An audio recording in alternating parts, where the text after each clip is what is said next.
I walked through the cold, empty streets, the weight of the world pressing down on me. The city, usually vibrant with life, felt like a ghost town in my mind. My footsteps echoed in the silence as I fought back the tears threatening to spill. I had hit rock bottom. It wasn't just that things had gone wrong, it was that I had failed at everything. My career, my relationships, even my own happiness. It all felt like a series of missteps leading me nowhere. I had worked so hard, pushed myself so far, only to watch it all crumble. I felt like I was drowning in the mess I had made, unable to breathe, unable to see a way out. I passed a bench, and sitting there was an old man, his face obscured by the shadow of his worn cap. He looked up when I approached, his eyes sharp despite his tired appearance. "Lost?" he asked, his voice soft but firm. I stopped, unsure of how to respond. The man's gaze seemed to pierce through me, seeing the exhaustion and defeat I tried to hide. I chuckled bitterly, the sound of it hollow. "Yeah, I guess I am.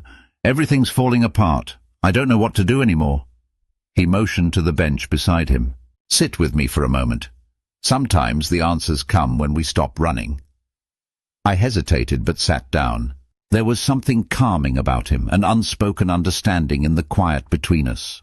For a while we sat there, both lost in our own thoughts, the cold night air wrapping around us like a blanket of solitude. Finally the man broke the silence. "You know, it's easy to think that when everything falls apart, it's the end, but it's not.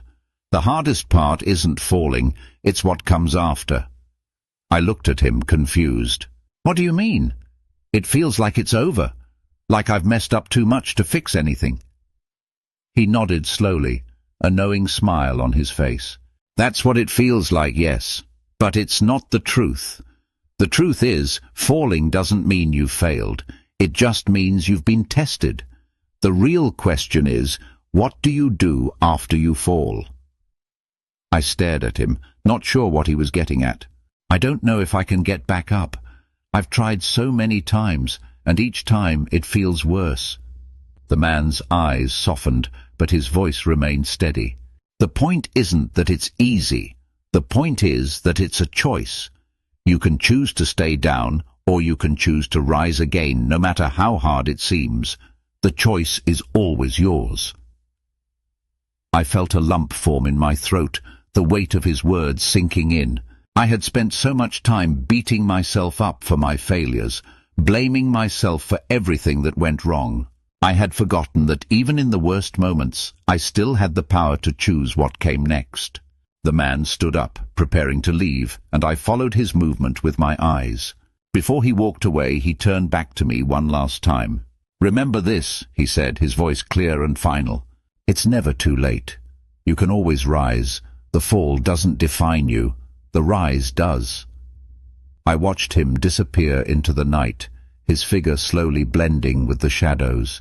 For a moment, I sat there in silence, the weight in my chest lighter than it had been in a long time. I didn't have all the answers.